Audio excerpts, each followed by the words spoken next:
അഭിനേതാക്കളുടെ സംഘടനയായ അമ്മയിലെ പ്രശ്നങ്ങൾക്കിടെ ശ്വേതാ മേനോനും ലക്ഷ്മിപ്രിയയ്ക്കുമെതിരെ പോലീസിൽ പരാതി നൽകി അൻസിബ.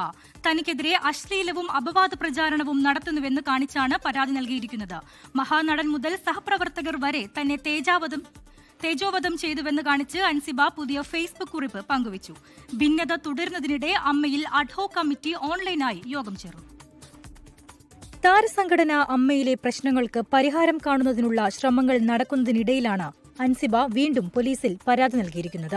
ലക്ഷ്മിപ്രിയയും ശ്വേതാ മേനോനും ഗൂഢാലോചന നടത്തുന്നു, തനിക്കുനേരെ വ്യാജാരോപണങ്ങൾ കെട്ടിച്ചമയ്ക്കുന്നു, സമൂഹമാധ്യമങ്ങളിലൂടെ അശ്ലീല വീഡിയോ ഉൾപ്പെടെ നിർമ്മിച്ച് പ്രചരിപ്പിക്കുന്നുവെന്നും പരാതിയിലുണ്ട്.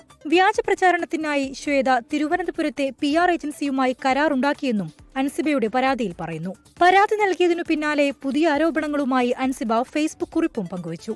മഹാനടൻ മുതൽ സഹപ്രവർത്തകർ വരെ തന്നെ തേജോവധം ചെയ്തുവെന്നും തന്നെ ഒറ്റപ്പെടുത്താൻ ജനപ്രതിനിധിയും കൂട്ടുനിന്നുവെന്നുമാണ് ഫേസ്ബുക്ക് പോസ്റ്റ്. അതേസമയം ശ്വേതാ മേനോൻ നടത്താനിരുന്ന വാർത്താസമ്മേളനം മാറ്റിവെച്ചു. അസുഖം മൂലം മാറ്റിയെന്നാണ് വിശദീകരണം. ഇതിനിടയിൽ അമ്മ അഡ്ഹോക് കമ്മിറ്റി ഓൺലൈനായി ആദ്യ യോഗം ചേർന്നുവെന്ന് കൺവീനറായ രമേശ് പിഷാരടി MLA പറഞ്ഞു. നിലവിലെ പ്രശ്നങ്ങൾ അഡ്ഹോക് കമ്മിറ്റി എന്ന നിലയിലാണെങ്കിലും വ്യക്തിപരമായ പ്രശ്നങ്ങളിലൊക്കെ പരമാവധി ഇടപെട്ടുകൊണ്ട് എങ്ങനെ പരിഹരിക്കാമെന്നുള്ളതിനെ പറ്റിയുള്ള ചർച്ചകളും അതിനുള്ള ശ്രമങ്ങൾ ഞങ്ങൾ നടത്തുന്നുണ്ട്. ഞങ്ങൾ അഡ്ഹോക് കമ്മിറ്റി ഇന്നലെ ആദ്യത്തെ യോഗം കൂടി.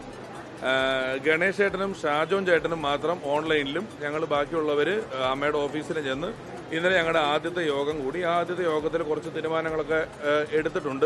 കഴിഞ്ഞ 2 ഭരണസമിതികളുടെയും മുഴുവൻ കണക്കുകളും വിശദമായ ഓഡിറ്റിന് വിധേയമാക്കണമെന്നാണ് ഒരു വിഭാഗം മുന്നോട്ട് വയ്ക്കുന്ന പ്രധാന ആവശ്യം. ഇക്കാര്യത്തിൽ അഡ്ഹോക് കമ്മിറ്റി എടുക്കുന്ന തീരുമാനവും നിർണായകമാകും. അങ്ങനെ ഉണ്ടായില്ലെങ്കിൽ സ്ത്രീകളുടെ നേതൃത്വത്തിൽ വന്ന കമ്മിറ്റിയെ താഴെയിറക്കാൻ ബോധപൂർവമായ അജണ്ട സൃഷ്ടിച്ചുവെന്ന വാദത്തിന് ബലം നൽകും. 24 കൊച്ചി.